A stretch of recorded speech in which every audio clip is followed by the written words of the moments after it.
since they only use acoustic instruments for Torna music, which is fitting since it takes place in the past. Got you. Also, I don't know why that did not show up on the stream. That's weird. But I read it.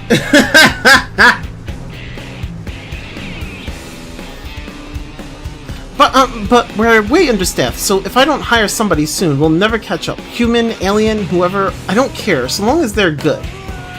Oh, wait, actually, you seem like an expert. I bet you know about all there is to know about the different newfound races, huh? So then, know of any that would be especially good fit for a career in waste management? Please? Yeah, of course we know. We're gonna suggest the Zarubogan. What? The creepy mask guys? They're like a mystery wrapped in a thing. I totally don't know anything about... Wait. They're like a mystery wrapped in a thing I totally don't know anything about. You sure you know? They're, like, trustworthy? Sounds like something to look into extensively during my copious amounts of free weekend time. Kidding, forget that noise. I'll just trust you. Alright, I'll go pay him a visit and see if I can scout somebody for the plan. Oh, it's Alien Director! I have news! So much garbage came that I lost track of duties! Then Waste Unit became angry, started spitting smoke. It looks bad. What in the... Ah! It's overheating! When? How? Why did you let it get this bad before doing something? I did lots of things. I hit machine many times, then I shoved jam trash very hard. Oh, for the love of... Ugh! This hiring is an HR disaster. I blame myself. Okay, I'll go scramble to find an emergency hire. Meanwhile, you get to help out. I need you to use Frontier Nav and get me 3 hunks of Everfreeze ore for coolant, okay? Oh, and if you run into trouble finding any, 10 bits of Jagiat copper should also work. Whatever, I think I should have all that stuff.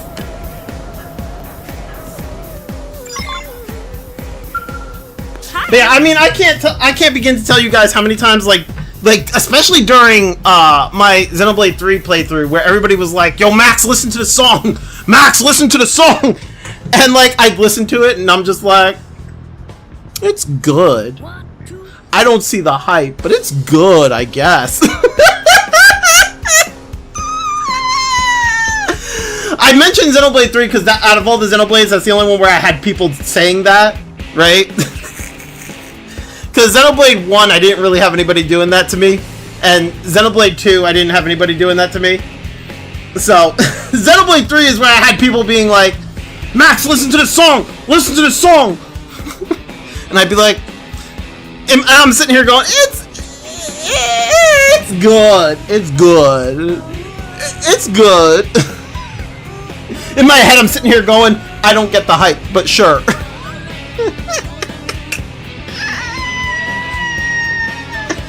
Mobius theme is gas, though. I don't know what you're talking. I mean, it's good.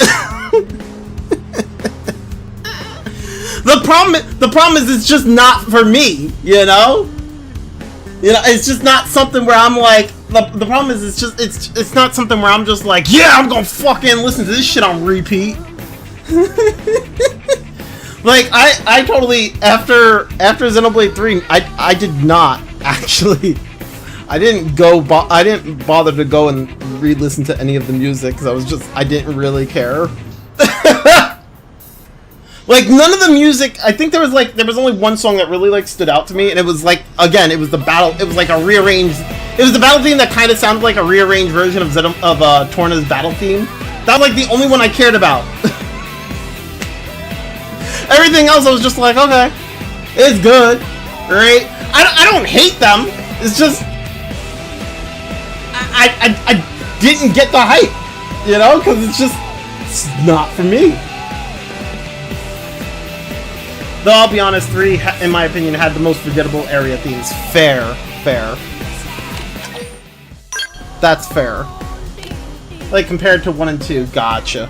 To be honest, I don't remember any of the area themes for, like, Xenoblade 1, 2, 3. You know, I don't remember them at all. But, again, I mean, Xenoblade 2 is a game that I would like to forget, you know, because of the fact that I am never going back to replay that shit after I've lost my save data. Like, it's just not happening, you know? Right now, the only theme that like I can fucking the only area theme that's in my head right now, it's the Xenoblade X, and that's because of how cringe it is. Because it's just like 1, 2, 3, 4, I can count, or like the yeah. How dare you not give more Ardain a chance? You know what? To be fair, I probably did give it a chance, but like again. I want to forget Xenoblade 2. Xenoblade 2 is a game I want to forget because I don't want to go back and replay it. Because I've lost that save file, you know?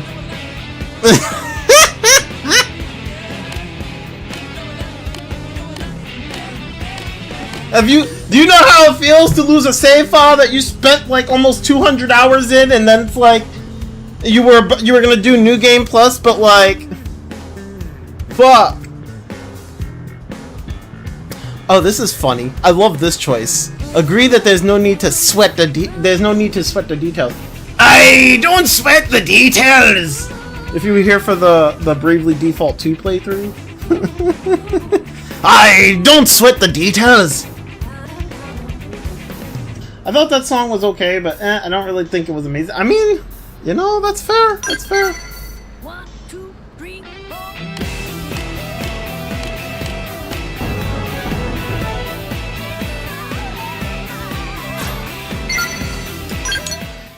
I don't sweat the details! There's no need to sweat the details!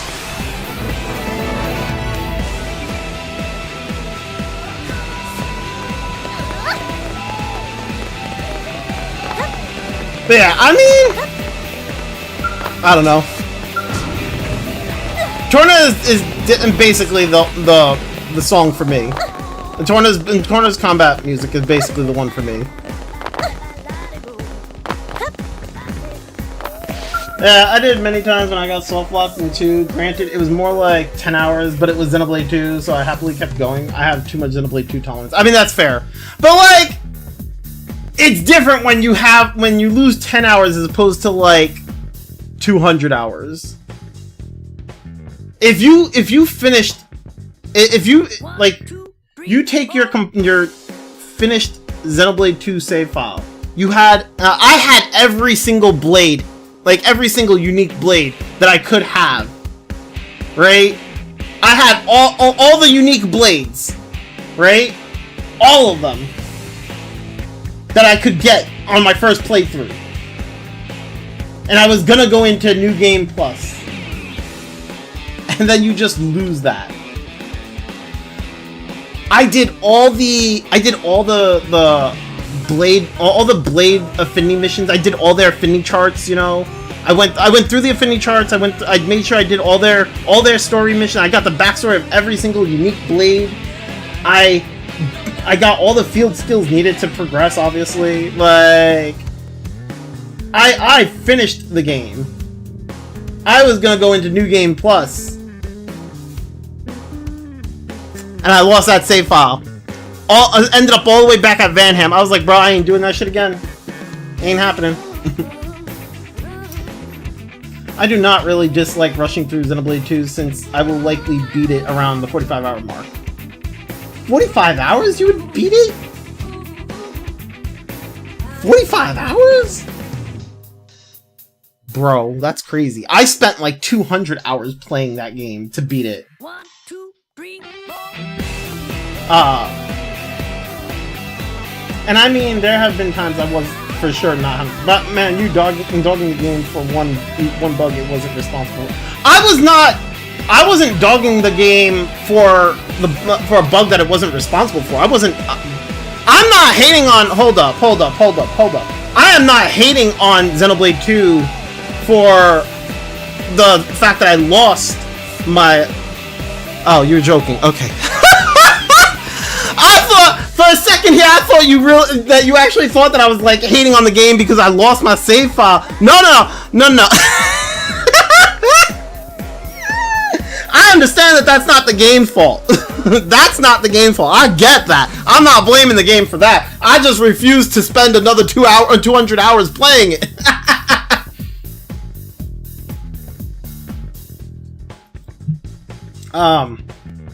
I mean, I'm in the world tree, and I'm currently at the 41 hour. Really? Ball. Damn. I don't remember. Well, to be fair, I don't remember.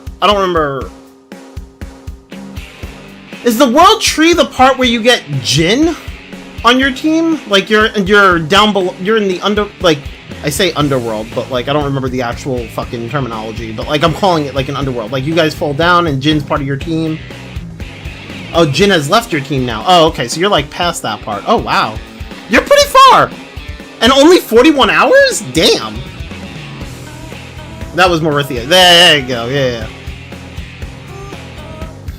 I was more joking at the circumstances. That the reason you stopped playing was the one thing it wasn't the game's fault. Considering. Well, yeah. Like. Well, you gotta remember. I finished the game, and I wanted to play New Game Plus, right? Like. The problem is that in order for me to play New Game Plus now, I'd have to re-beat the game. This doesn't just apply to Xenoblade 2. This applies to a lot of games, to be honest. This is one of the... I've had the similar issue with Final Fantasy... I'm trying to remember which one is which. I think it's FF6, the one with Terra, right? Or is that 5? I can't remember which one that is. It was on the Super Nintendo. I played through it for a while, and then my save data got corrupted, and I would have had to play. I'd have to replay it, and I'm just like, nope, not doing it. I get that way when it comes like when my save data gets corrupted to the point where I have to restart the whole game over. I'm just like, no. But Xenoblade 2, I mean. This would also be the Cold Steel games would also be a stupidly big offender of this. Like Xenoblade 2, and I would also classify like the Trails game, the Cold Steel games or whatever, right, to be a huge offender. If I finish the game, when I finish those games, right, because you spend like Xenoblade 2, I spent 200 hours, right, and like the Cold Steel games, I also spend like 200 hours per like game. If the Cold Steel games, like, if I lost my save data on those Cold Steel games, I would also never touch that game ever again. I would move on to the next one, just like I did with the rest with Xenoblade. After I finished Xenoblade, I finished Xenoblade 2. I was gonna try out the New Game Plus, right? But like I couldn't because I lost my save data. But I've played. As you can see, I've played like the other Xenoblade games, right? If that happened with Cold Steel, if that happened with like Cold Steel 2, I finished Cold Steel 2, and I wanted to like maybe play New Game Plus, right? If my Cold Steel 2 save data fucking just went bye-bye, I would also be super pissed. Like I would just, because Cold Steel 2 is another game that I spent almost like 200 hours in. When it's a game that like I spend really long playing, I'm just like, bro, fuck that. I'm not replaying it.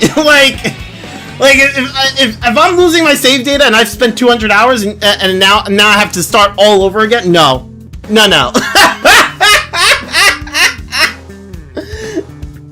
Oh man, the save corruptions are our biggest enemies. I agree. Honestly, I can't see myself playing Xenoblade 2 for 200 hours. Like, I think I'm gonna beat it and be done with it. I mean, that's fair.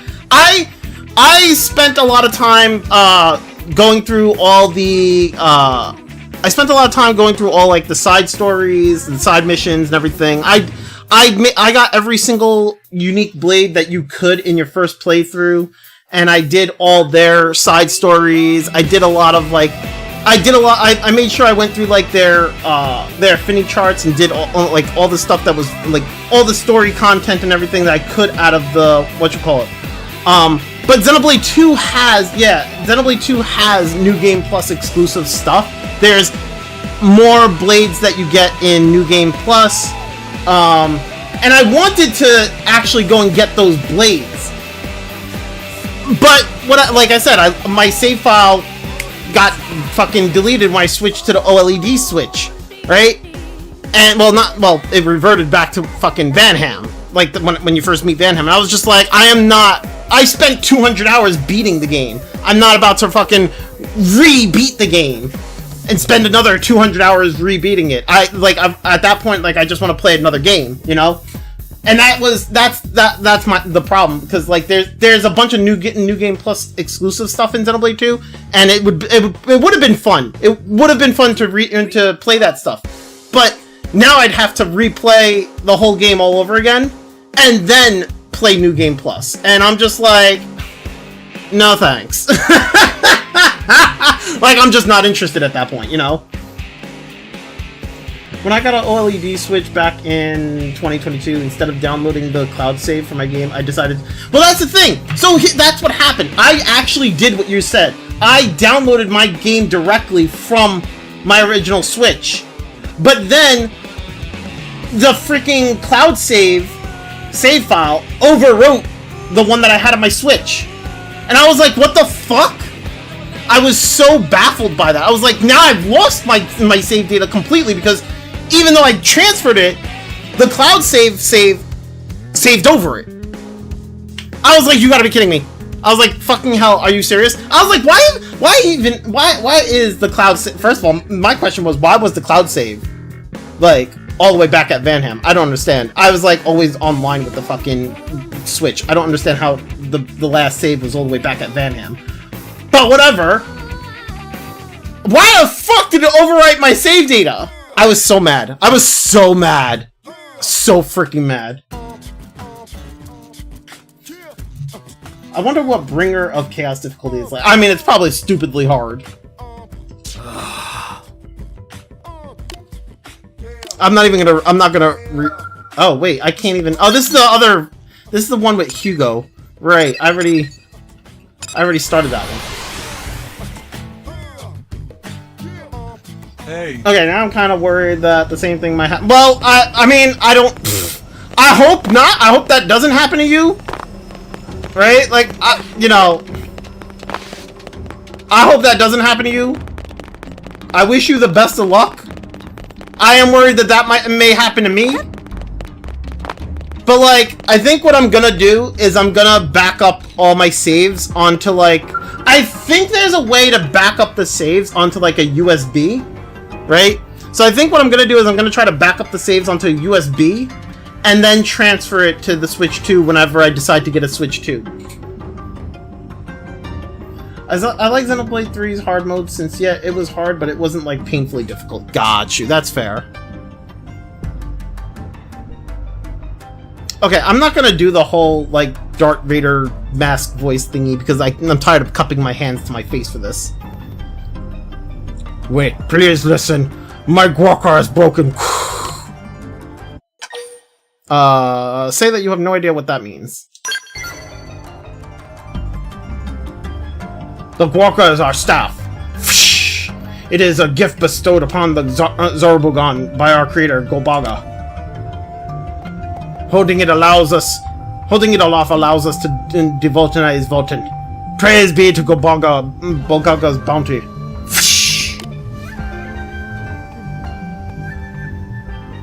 Also, yeah, to be fair, I skipped a lot of cutscenes to get in the World Tree in 41 hours, so it would have been a few more at least. That's fair, that's fair. For me, it was, like I said, I think, for me, it's more of just the fact that I spent so much more time, doing a lot of the side questing and a lot of the side stories and stuff like that. That's probably what added to my, my playtime in Xenoblade 2. Yeah. I am absolutely opposed to allowing another Zarubogan to handle my guaca. I refuse. But if it is not repaired, I cannot devotinize, and that is a death sentence. I have decided that I could tolerate a Monon in touching it briefly, if it means it could be repaired. However, well, you are the first non-Zarubogan I've ever spoken to. My heart is racing. I'm shaking. Short of breath. Dizzy. I can't take it anymore. I must entrust you with my guaca, which, again, I value more than life, and have you take it to the Manon for repairs. Okay, sure. Oh, thank you. It pains me dearly to part my precious guaca, but I leave it in your care. Okay. The Monon I need you to ask to do repairs is called Luladu. I hear he is extremely interested in Zarabogan technology, so my hope is that he will accept. Phew, I believe this is the longest I have ever conversed with another. It is an enjoyable sort of anxiety. Oh, okay. Interesting.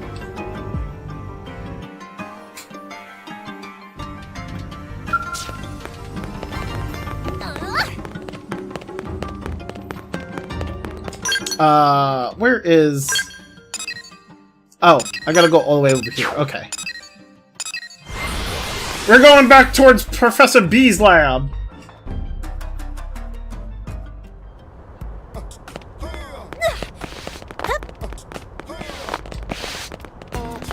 Yeah! Honestly, the music here from like this area from New LA, literally I'll remember it simply because of how cringe it is. I'm gonna remember it because of yeah! Yeah!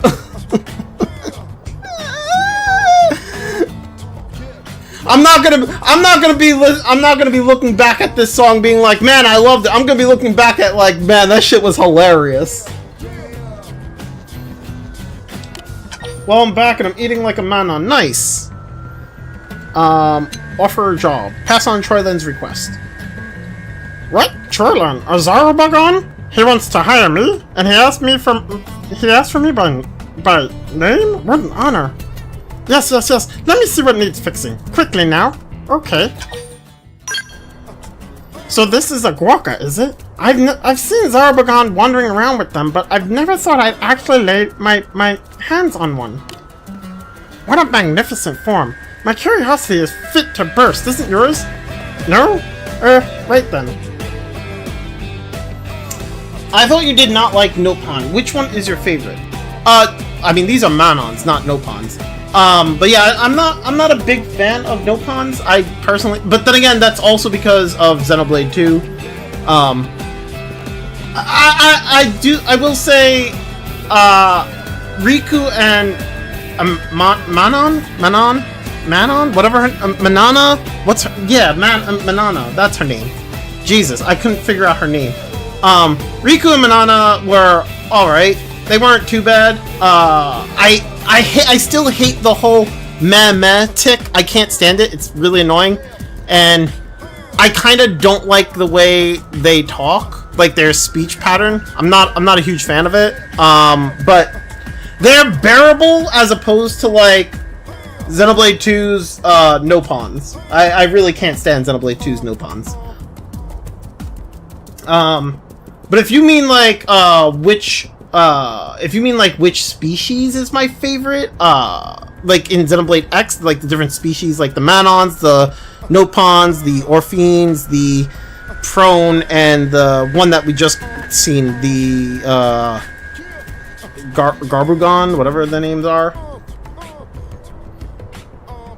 In numbered series, do you mean which Nopon?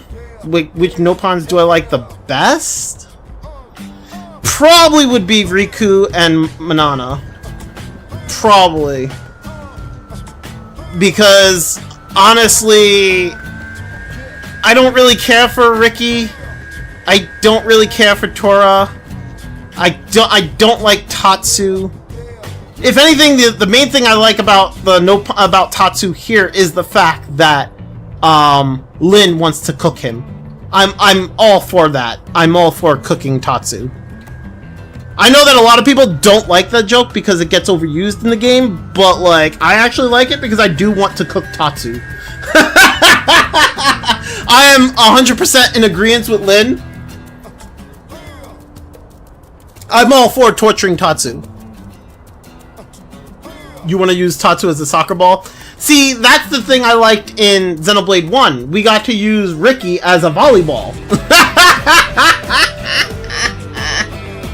By the way, actually, let me bring this up again because I don't know how many of y'all have heard me say this or how many of y'all have actually bothered to look or if you guys even care or anything like that. I did re-upload my Xenoblade 2, like, my Xenoblade 2, Xenoblade 2 Torna, Xenoblade 1, Xenoblade 1 DLC, whatever it is, all those playthroughs, I re-uploaded them on my VOD channel. They are there, they're in a playlist. You can actually access them from the playlists over here on this channel. Like, I have, I am not a racist, do not call me that. I do have the, I do have them listed in the playlist on this channel. It'll link you to the videos that are on the VOD channel. I forget what did I name that playlist, actually? I forget. Fucking hell. But I have them listed there. You can check them out if you want to see all my, like, everything that happened during the, because another thing a thing I will say is that, like, my feelings towards like certain things that happened during the playthrough, like things that happened in that moment, my feelings in that moment will differ from my feelings towards them now. Right? Like, if you were to ask me, oh, what did you think about this when that happened? And I'm like, I don't remember my exact feelings, like how I exactly felt in that moment, right? So, like, I wouldn't be able to sit there, I'm not gonna be able to sit there and be like, oh yeah, I thought it was great, you know, this, that, blah, blah, blah. I wouldn't really be able to do that. Like, my opinions of them have changed. And so, like, it's more of just, like, I don't, like, if you were to ask me, oh, what did you think about, like, Xenoblade 3 when this moment, I'm just gonna be sitting there like, well, it was good, I enjoyed it, but, like, back, like, when I was playing it, like, I probably had I had a moment where I'm just sitting there like, yeah, you know, it's like, it's such a different, my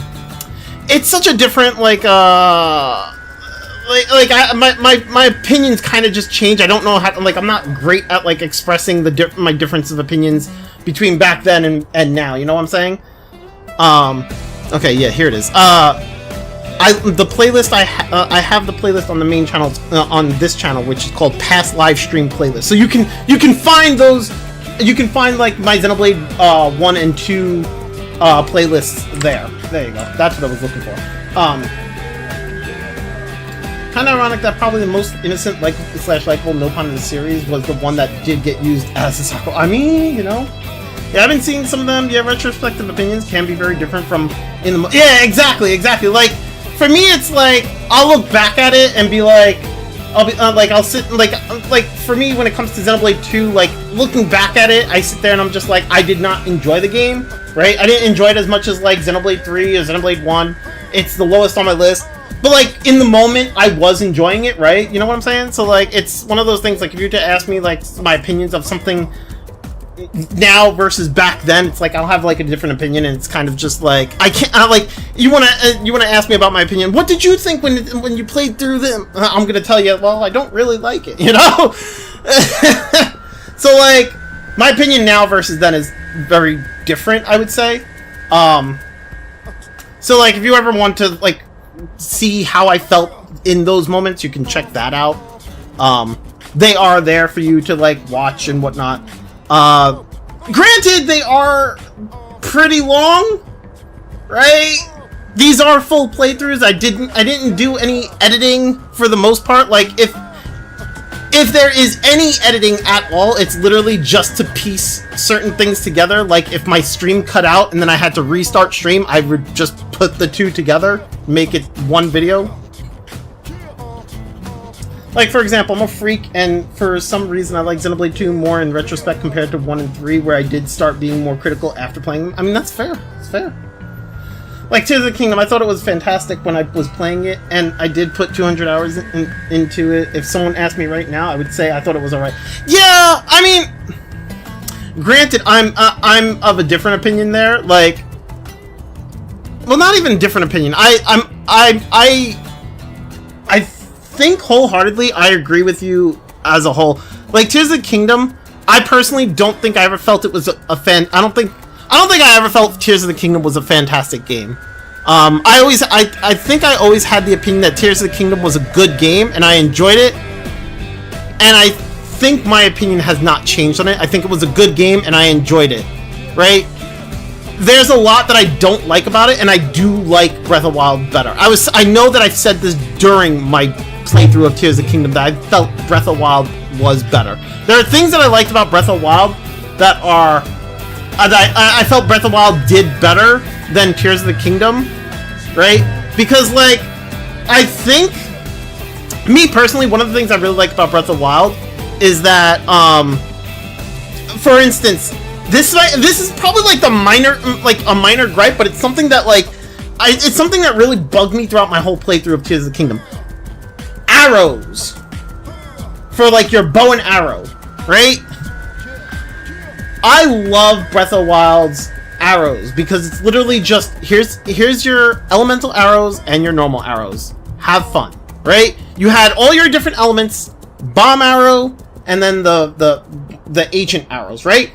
Small amount of arrows to choose from. It was quick, fast, boom, right?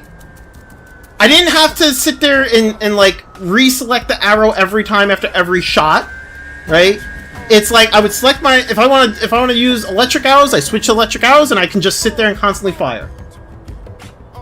Tears of the Kingdom, if I want an electric arrow, I gotta go into the menu, find an electric item, fuse it with an arrow, fire it, reopen the menu, fuse again, fire, it's a constant barrage of reopening the menu.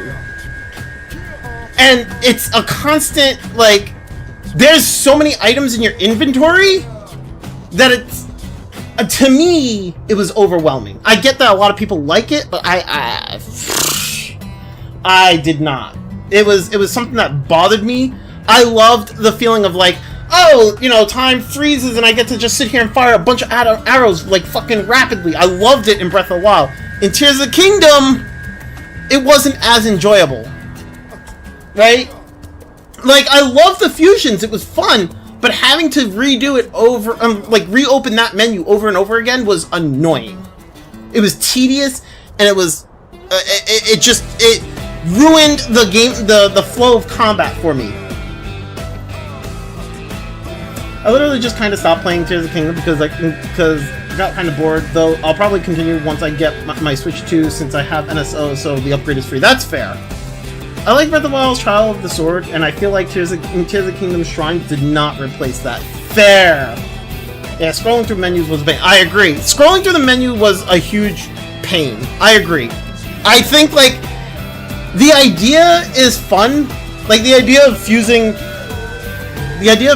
items to, like, weapons and whatnot is fun. I think it was poorly executed. And there's ways that they could have made that better.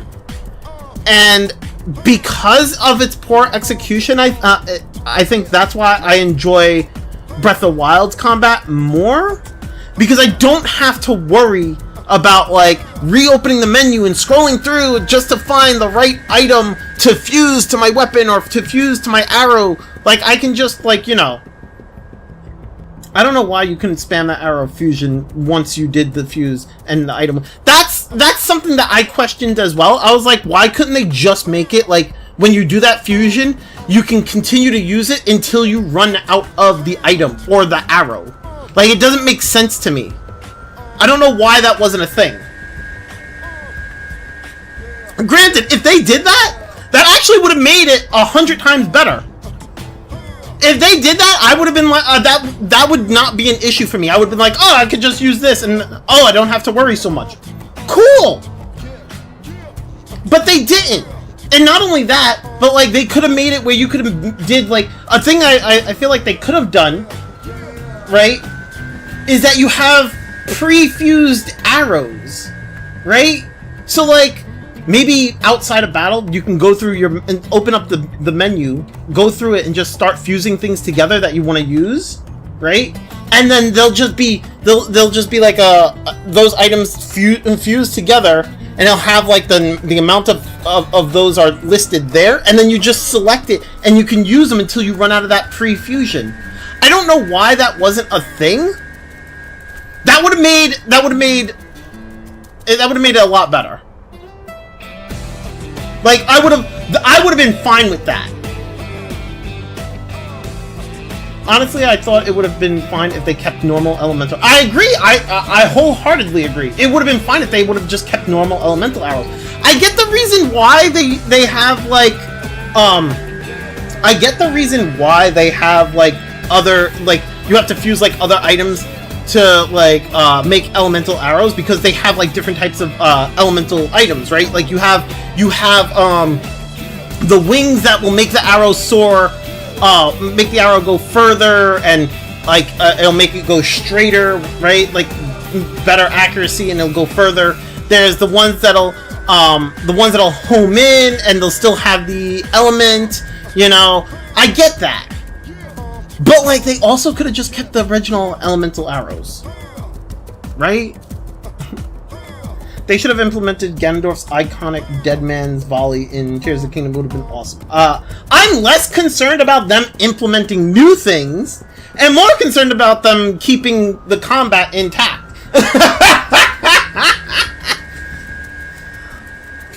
It's crazy that there was an auto fusion power that complemented the auto build one. Yeah. There wasn't an auto fusion. Yeah, I agree.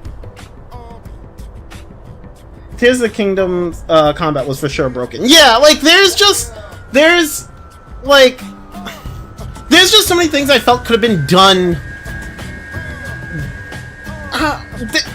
I say so many, but there's maybe not so many. There's just a few things that I felt could have been done better, and it kind of hurt my combat experience with the game. Like I didn't really like. There's just certain things I was like, man, I wish this was handled differently, because I would have enjoyed this more if it was handled differently, right? There's a few things where I was just like, this could have been, like the arrows, for instance. Yeah, like that could have been handled better.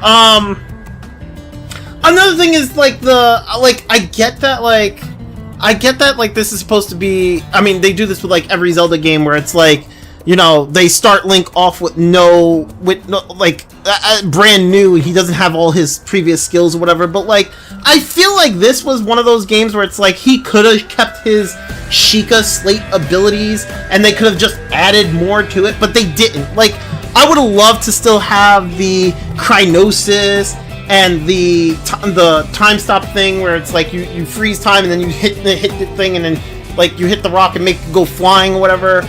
You know, they could have kept his previous abilities. Yeah, stasis, that's what it was.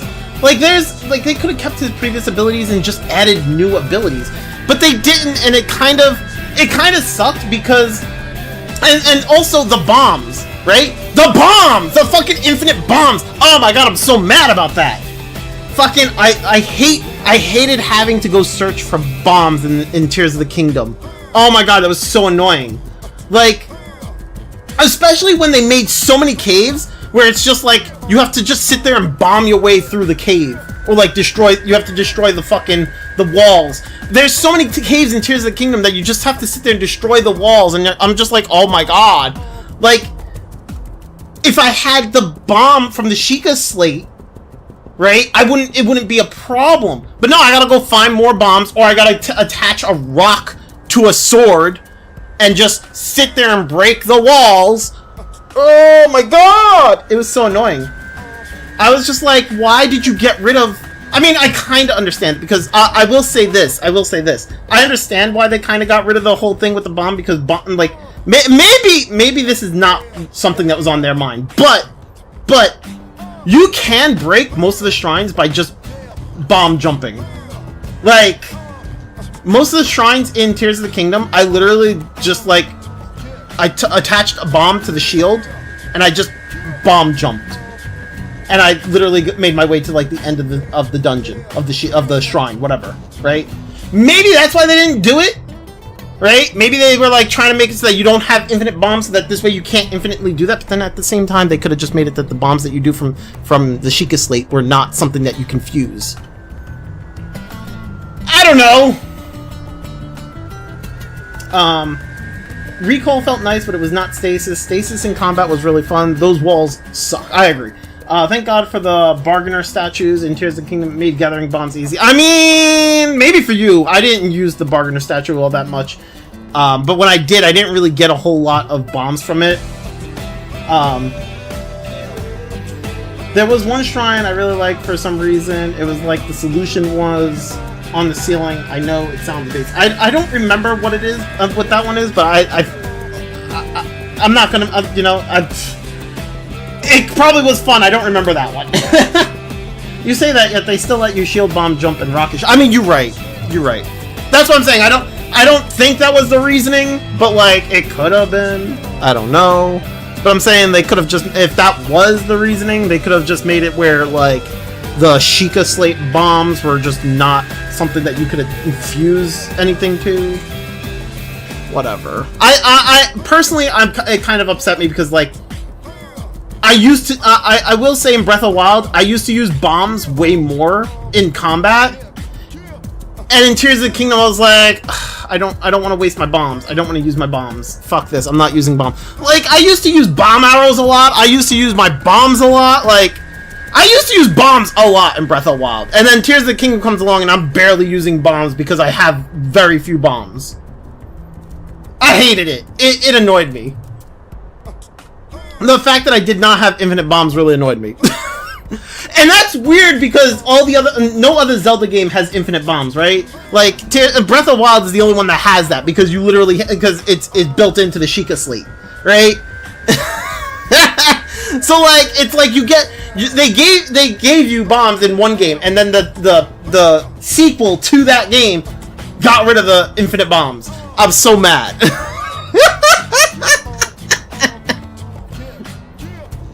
Like, I shouldn't be mad, but I am mad about that. You know what I'm saying? Like Breath of the Wild was a gift with the bombs. It was like, here's a present, have infinite bombs. And then they're like, okay, next game, we've taken that away. You abused its power. You gave it to me to abuse. Like, what can I tell you? I don't know. I'm just... It's one of the things that I was really upset about. I mean, along with the fact that Chronicles and Stasis were taken away, I really liked the Sheikah Slate abilities, and I was sad that they were all taken away. I feel like Breath of the Wild and Tears of the Kingdom were both built for infinite bombs. I agree, wholeheartedly. Like it's just sad that it was taken away, you know. Like I was totally upset by it. Like I would have loved if we would have been able to keep our Sheikah Slate abilities. On the other hand, like I get it because like what can I say? Like I get it because like you no longer have the Sheikah Slate, you have the Pura pad, whatever it's called, right? Like it makes sense, but like also why? Why? It makes sense, but also why? Right? Hey. Right? Why? Why do I have to have the Pura pad? Why can't I just keep the Sheikah Slate? Sheikah Slate was fine. Just add stuff to it. If the Pura pad is supposed to be an upgrade, why wasn't it an upgrade? I'm sorry. What? That should have been an upgrade. You know what I'm saying? Why do I lose abilities if you're upgrading? Like, I should be able to keep the abilities and then get new abilities. I don't know. I will say, the one thing I think Tears of the Kingdom did well in being a sequel was the fact that they also kept the ideology of like being able to solve the puzzles however you want. Like there's multiple ways to solve a puzzle. I think that was definitely a plus because I mean in Breath of the Wild you had multiple ways to solve a puzzle and that ideology was like maintained when going from Breath of the Wild and Tears of the Kingdom. So I think that was a good thing, right? I like the fact that like there's multiple ways to like solve puzzles in those games. But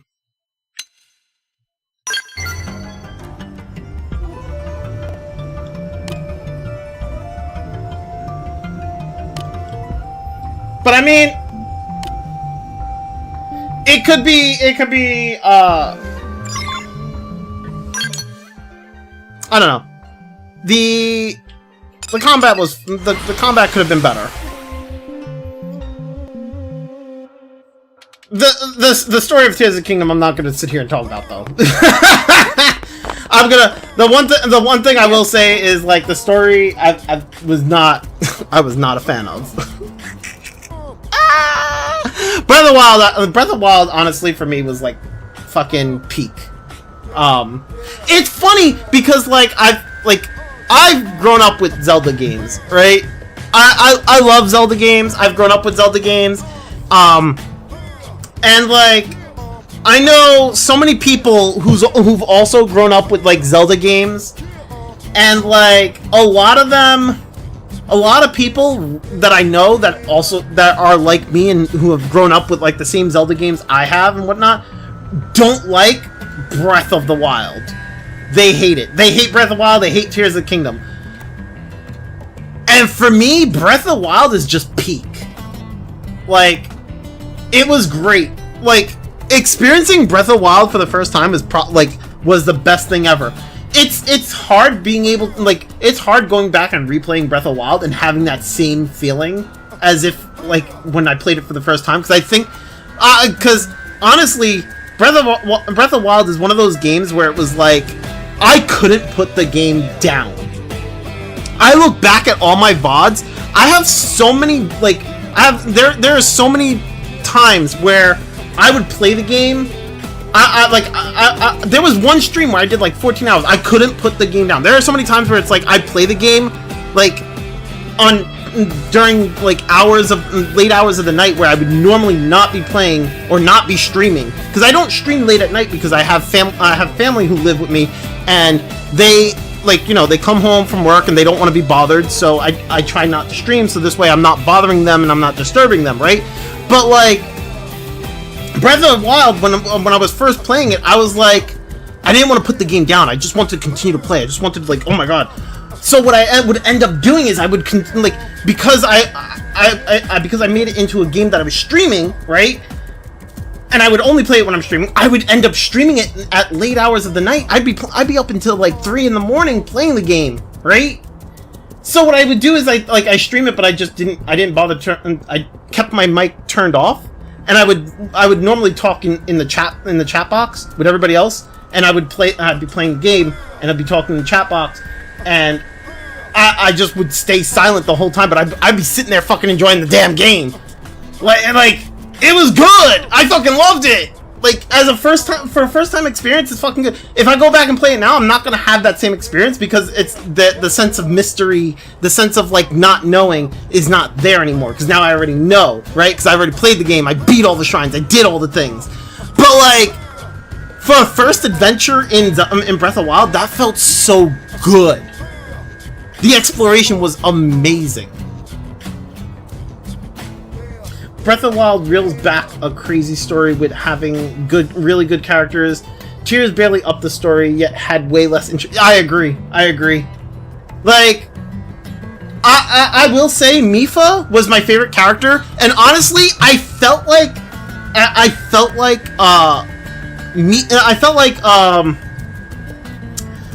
Breath of the Wild like kind of changed Link. Link's relationships, because like Link was engaged to Mipha. Him and Mipha were supposed to get married, right? That's the crazy part. That's something I will never let go. They were supposed to get married, and she died. Yes, there have been other Zoras like Princess Ruto who wanted to marry Link, right? In previous games. She had a love interest in Link. She liked him, but it wasn't. From what I remember, it wasn't really reciprocated. This was like Link and Mipha both loved each other. There was love there. Like, and then she died, and I was like, no. I was so hard. I was like, out of all the fucking times, and Link finally gets with somebody else that's not Zelda. Fuck. Technically speaking, he wasn't engaged. She was about to propose to him, giving him the shirt, but then Ganon happened and they were engaged. He was gonna he was gonna take the shirt. There was love there. I don't care. They're engaged in my eyes. I mean, he took the shirt afterwards. Technically, he took the shirt. They gave it to him after the fact. He didn't deny it. He didn't refuse it. He honestly, there was romance there. There was definitely romance there. And honestly, like, I was so mad because I was like, they had a thing, it could have happened, and they just were like, well, we can't have him get married to someone else, so we're gonna have to kill her off. I was like, no!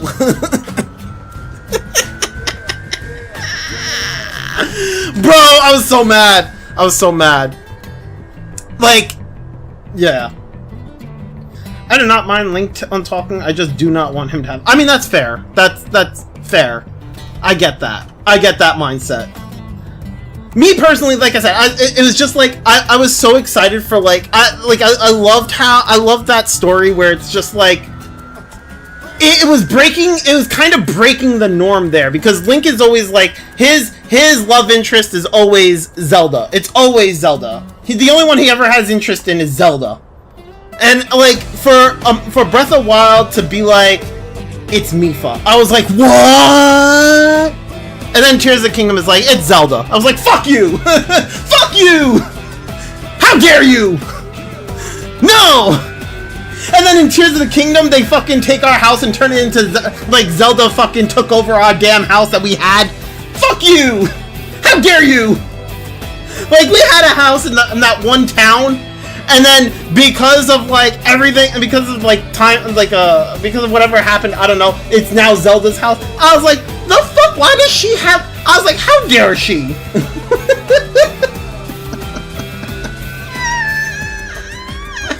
Fuck.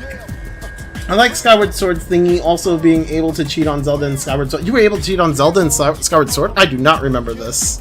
I remember Zelda being like his big fucking love interest in Skyward Sword. I do not remember him being able to cheat on her. Like, I remember the whole thing of like, him growing up with Zelda and then like,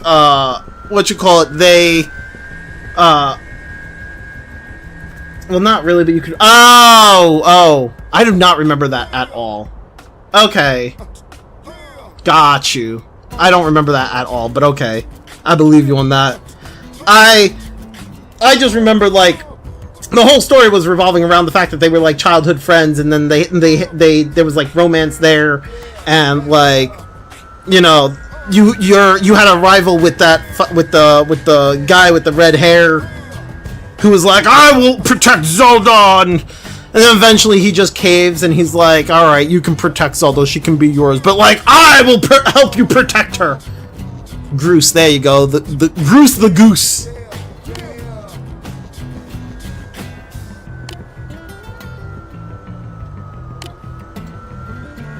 But yeah, I mean, I don't know, I mean, I really liked, I don't know, I really love Breath of the Wild. It sucks because, like, if I go to replay it, like, replaying Breath of the Wild is not going to be as fun as, like, playing it for the first time. I think playing Breath of the Wild for the first time is, like, really fucking fun. Replaying it is not as fun. It's still fun, but not as fun. First playthrough of Breath of the Wild was, like, the best thing ever. Like, fucking hell, it was so great. I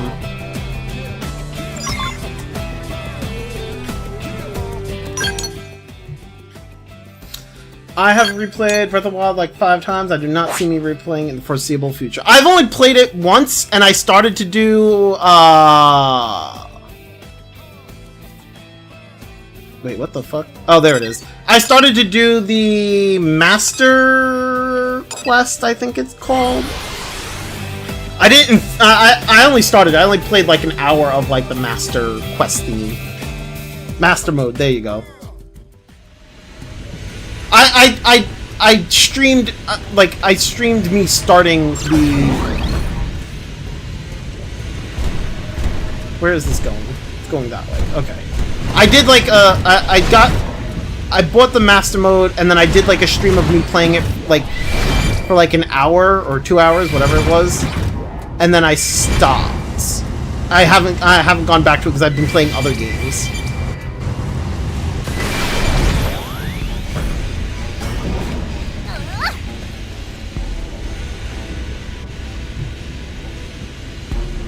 I thought Master Mode wasn't too difficult, other than Trial of the Sword, but it just made you avoid a lot of encounters until you got a lot strong. I mean, that's fair. I started it, and I saw, like, the golden Lionel, and I was like, what the actual fuck? I was like, there's a gold Lionel at the start of the game? Bro. That was crazy.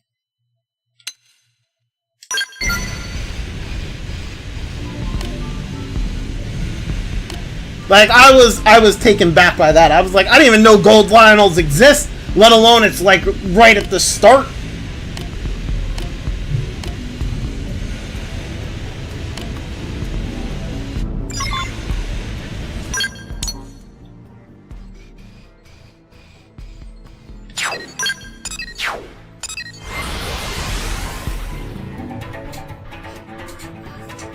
Yeah, I mean, I didn't really make it far in, like, Master Mode. Like I said, I played for, like, maybe an hour or so.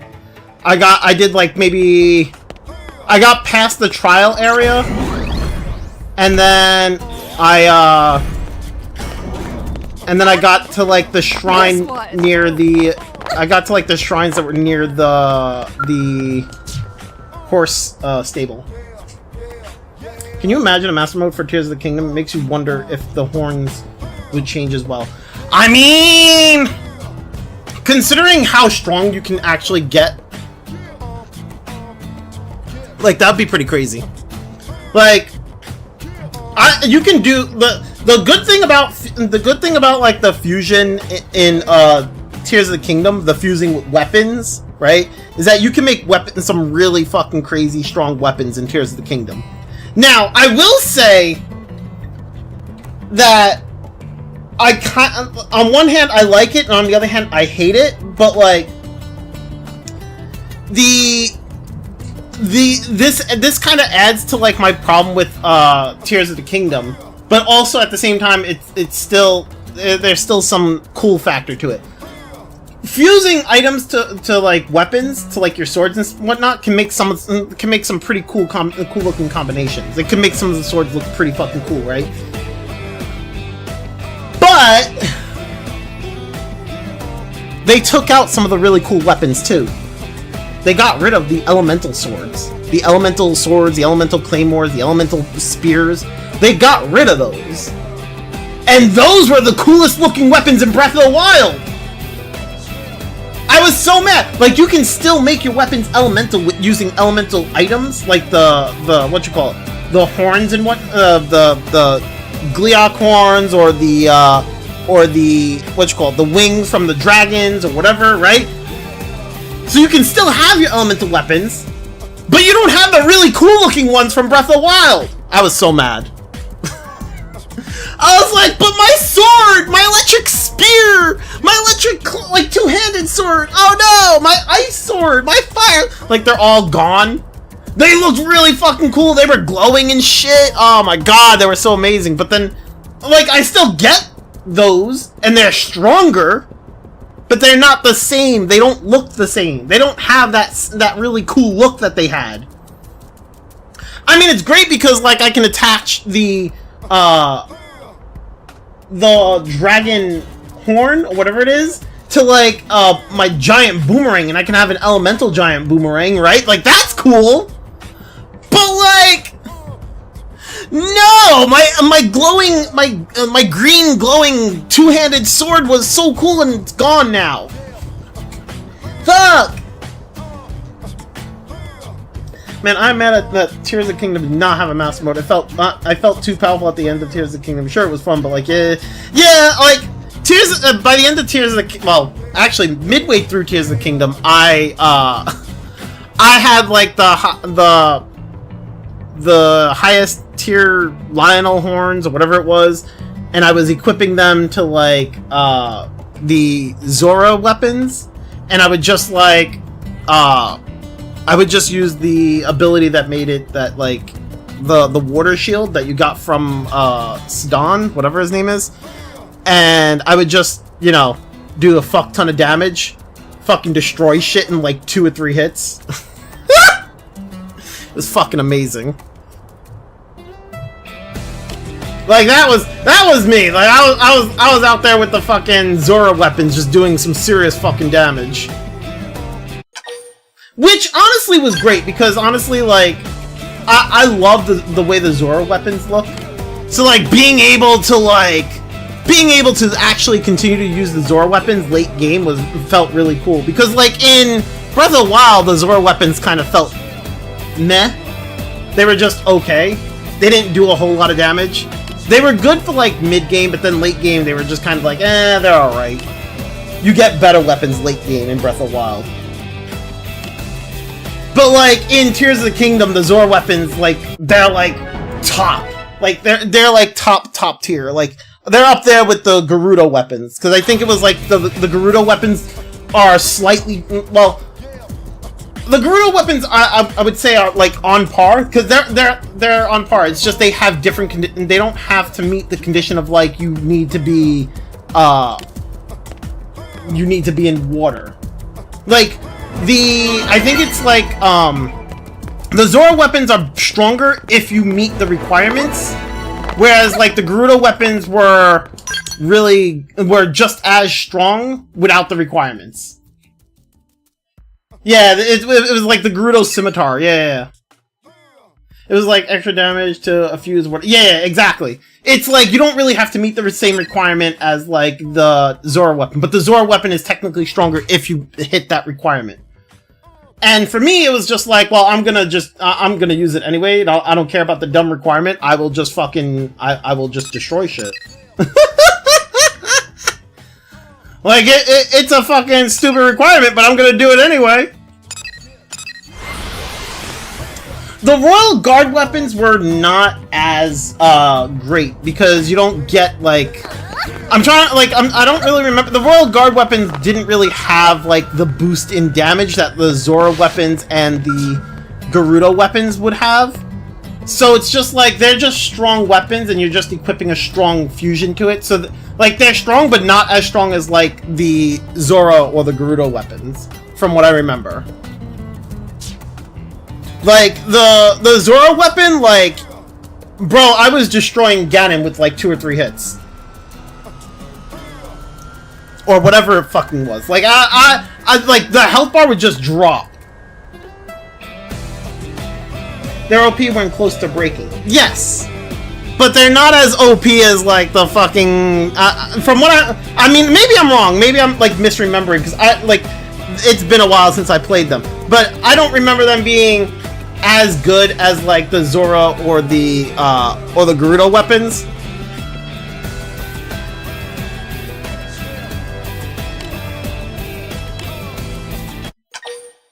Like, I remember the Zora weapon was just fucking, the Zora weapons were just insane. It's like, I just set up the fucking water shield and I just fucking go crazy. Especially the Mipha's spear. Which, I mean, Mipha's spear was one of those weapons where it's like trying to keep it, I kept trying to make sure that I'd never let it break. Because I really love the spears. I don't know. I really love it. I think that's... I will say that's something that Tears of the Kingdom improved on. Like... But did you know weapon... Bro, I literally played through Breath of the Wild and Tears of the Kingdom. I did know that. I knew! I don't need you to tell me. I knew!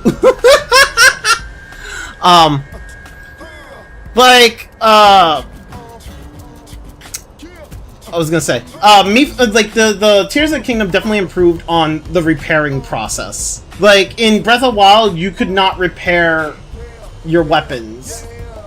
And that sucked. In Tears of the Kingdom, you could give your weapons to, like, well, I say give, but, you know, you let the Silver Octoroks take the weapons and they repair the weapons. I'm glad that was a thing. but honestly, I wish they would have done even better with that. Like, I wish they would have just made it that guy in Tarrytown, right? You know that guy in Tarrytown that was like,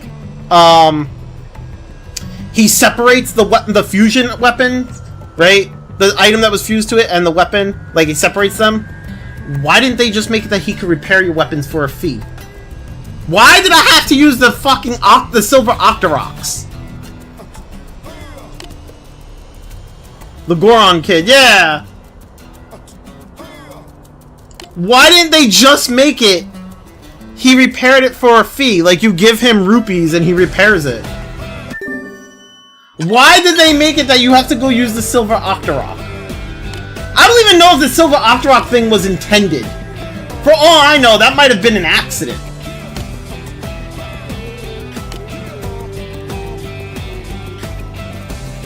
They could have made that. They could have made it where the Goron at Tarrytown fucking repairs it for a fee, and that would have been great. That would have solved like my biggest gripe about Breath of Wild, because my biggest gripe about Breath of Wild is the durability system. I do think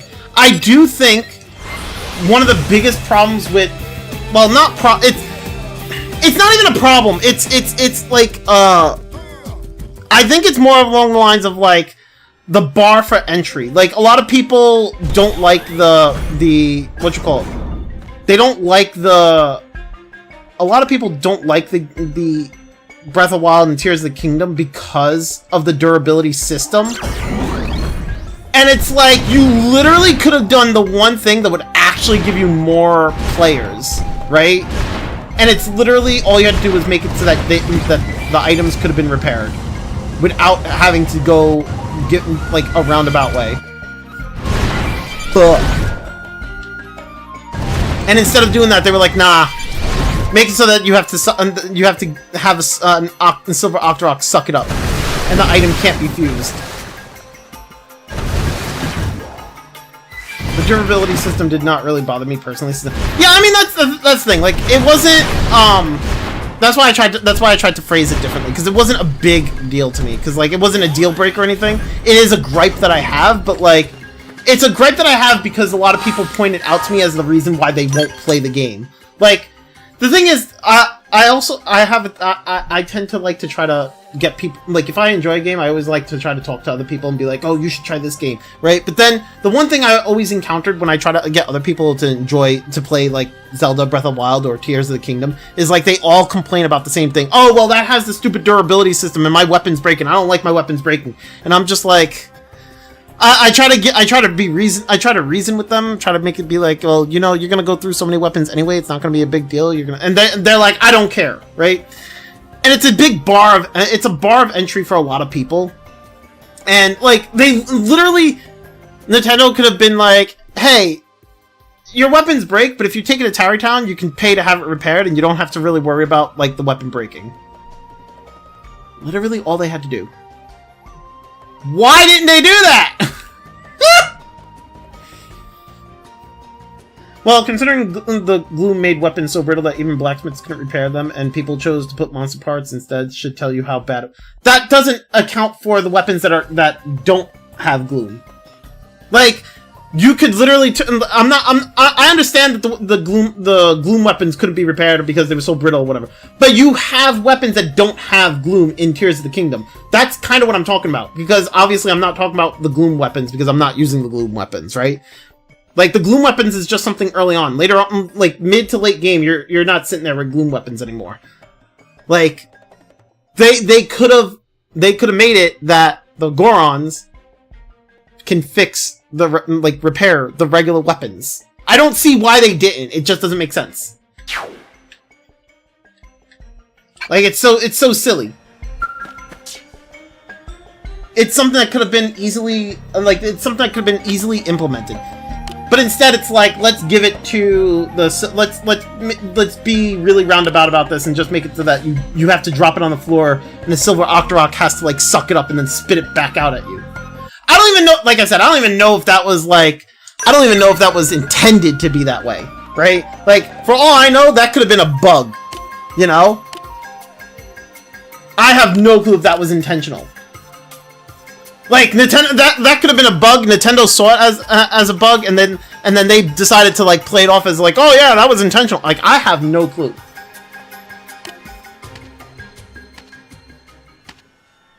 But like, why not just make it that the fucking Goron kid repairs your weapon? What the fuck? It's such a weird thing to not add. Fuck. Here they come. Hawkeye! Use melee attack. I don't know. Oh, whoops, I just pressed on the wrong skill. Ah, whatever.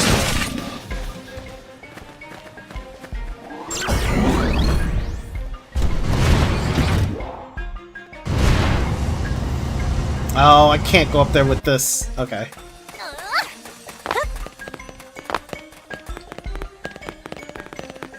I mean, again, for me it wasn't a big deal because, like I said, it's one of those things where it's like, you go through so many weapons in Breath of the Wild and in Tears of the Kingdom that, like, if a weapon breaks, it's not, you can always go and get another weapon. You'll be fine. So it's not that huge of a problem. I just think it's one of those bar of entries for, like, other players, and like, I think it's something that, like, they could have done to make it so that other people are not, like, put off from playing the game. And I think it's something that could have improved. I think it's something that, like, basically could have just improved the game overall. I mean, granted, like I said, Tears of the Kingdom did handle it better than Breath of the Wild, because Tears of the Kingdom did add it in the sense of the Silver Octoroks. It's just that they could have done better. Breath of the Wild didn't have it, which kind of sucked. It's like, if once your weapon breaks, that's it. Go get another one. The system was in Breath of the Wild. It's just that originally the Rock Octoroks would change rusted weapons into pristine, but it was changed in Tears of the Kingdom to add buffs instead. Oh, see, that I didn't know. I didn't realize it was actually in Breath of the Wild as well.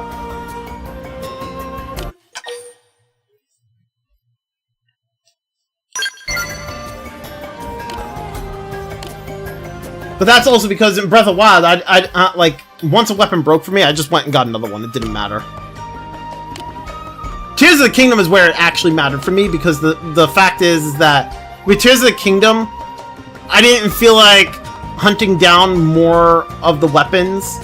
Like, I got comfortable with my lineup of weapons, and like, I was like, okay, so I'm just gonna go and grab the weapons. I'm gonna fuse the stuff to it, and then when I need to repair it, I'll unfuse and then have it repaired. I'm not gonna bother with trying to get more of that weapon, because then I'd have to go back to the underworld, go find the statue that has it, if it has it. If it doesn't have it, I gotta take the weapon that's on it and get rid of it. I was like, fuck no. Fuck no. Your boy was not doing it.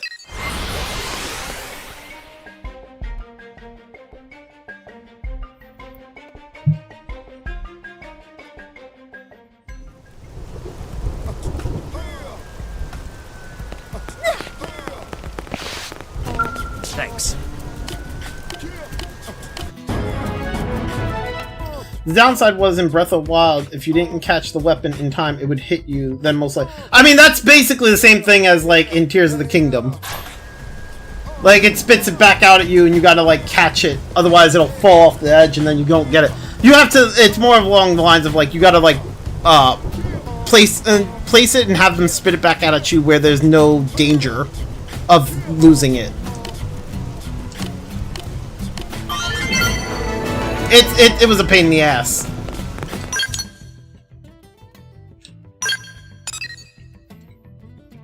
Okay, what do I have left? I have this one where I gotta give him Uranium. And then I have the other one where it's like... Where did the other one go?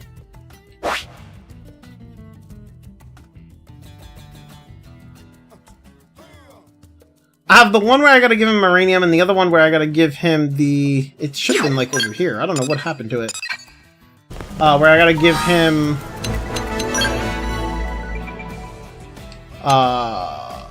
Yeah, this one. 70k in single return. Okay. Those are the only green missions I have left. It doesn't help that I don't have research probes. Ugh. I need more research probes.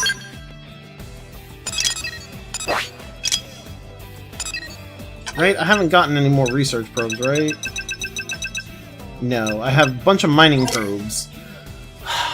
Okay, fucking hell. That sucks.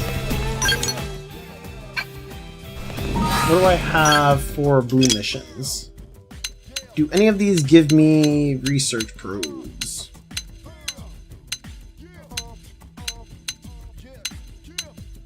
No, of course not! Of course not. Ah!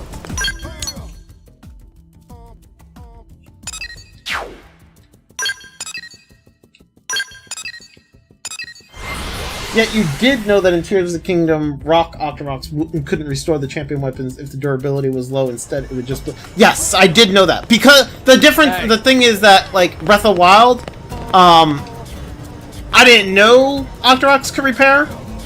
Tears of the Kingdom, I did. Breath of Wild, I didn't try to repair my weapons because I was basically told, you can't. So I was basically under the impression that you could just literally couldn't in Breath of the Wild. But in Tears of the Kingdom, I did know that you could repair your weapons, and I tried to repair basically everything. So I knew what weapons were repairable in Breath of the Wild.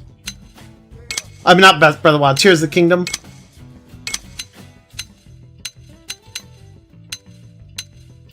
Nothing here gives me fucking research probes. Bro, this game should have made it where you could just buy the probes you want. Fucking hell. Bro, give me research probes. Why you do this to me?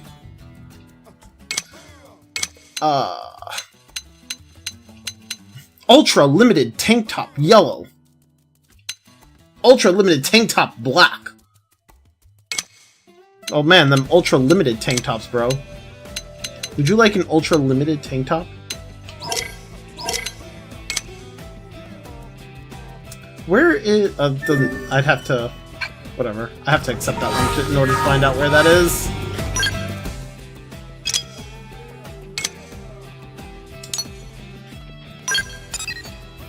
Oh, it's over there. Okay, that's not too bad.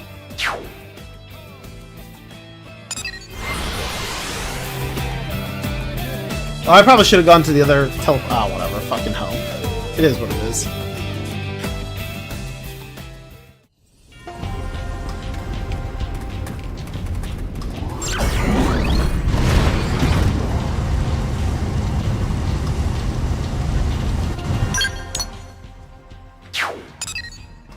Let's go...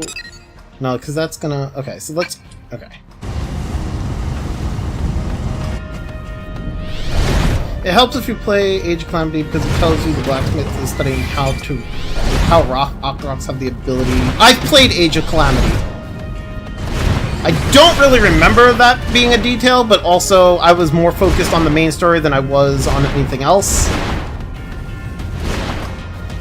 But also, Age of Calamity is not canon, so it doesn't matter. You know, if Age of Calamity was canon, I'd agree with you, but Age of Calamity is not canon, so it doesn't matter.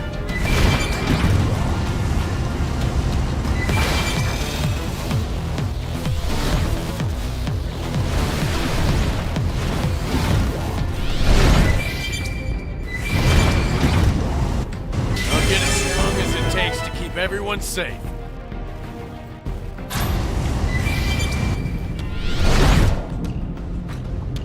Will Age of Imprisonment be canon? Well, that's the thing. We probably will never know. They say, from what I understand, they say that Age of Imprisonment will be canon, but also like they said the same thing about Age of Calamity, and then they retracted that statement. And also the fact that like the next Zelda game, their next mainline 3D Zelda game isn't gonna take place in the same Hyrule.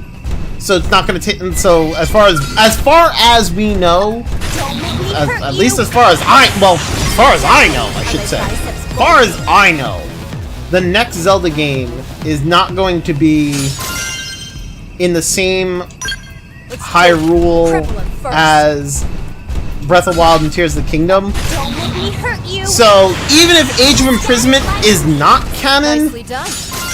we won't know until they actually revisit Tears of the Kingdom's world or Hyrule or whatever, if they ever revisit that. So Use melee attacks. Don't we did great. either we'll never know or it'll be a long time before we do know. Kill him first. Don't let me hurt you. We did great. Move along. Nothing to see. I wouldn't mind it taking place somewhere completely different. Honestly, I'm kind of sick of Hyrule, like a new Zelda game. Yeah, I mean, I feel that. Like, I feel that, I understand what you mean, like, I understand the being sick of it being in Hyrule. But I mean, also at the same time, that's Zelda in a nutshell. Every Zelda, like, almost, not all, but almost every Zelda game is in Hyrule. Scattered like leaves. Not all of them, mind you. Majority of them, though. It's kind of like their thing. I'll pin him down. I think it's mostly the side games that just end up not in Hyrule. Well, I say side games, but like they're, I don't know, like Link's Awakening wasn't Hyrule, right? So like, I don't know. I mean, we'll see. We'll see. I don't totally know what's gonna happen. I mean, it's not like I'm partnered with Nintendo or anything, guys. I can't speak for Nintendo.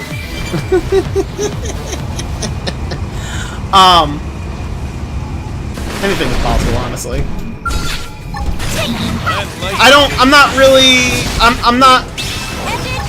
I'm not expecting them to, what the fuck is going on here? Okay, hold up. Let's get out of this. Offensive stairs. Where did that thing just go? Even legends. Won't go down without a fight. Shoot that freak dead.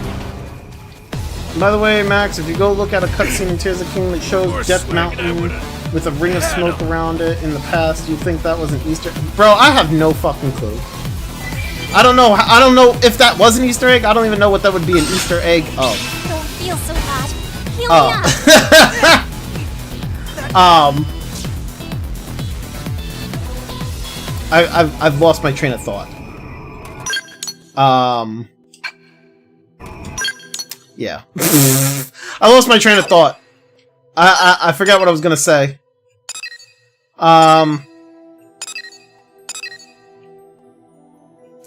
Yeah.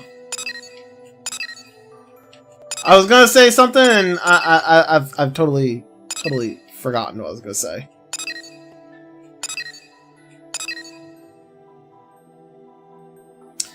This sucks.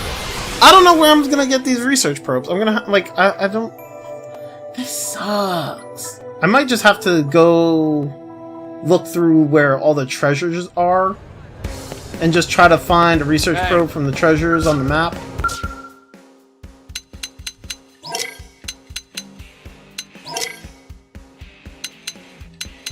Because it doesn't seem like I'm gonna get any from the blue stuff here. Alright, well, either way, I am done for the day, you guys. So, thank you all for hanging out. I hope you all enjoyed. I will see you all tomorrow. Have yourselves a good one. Take care. Bye!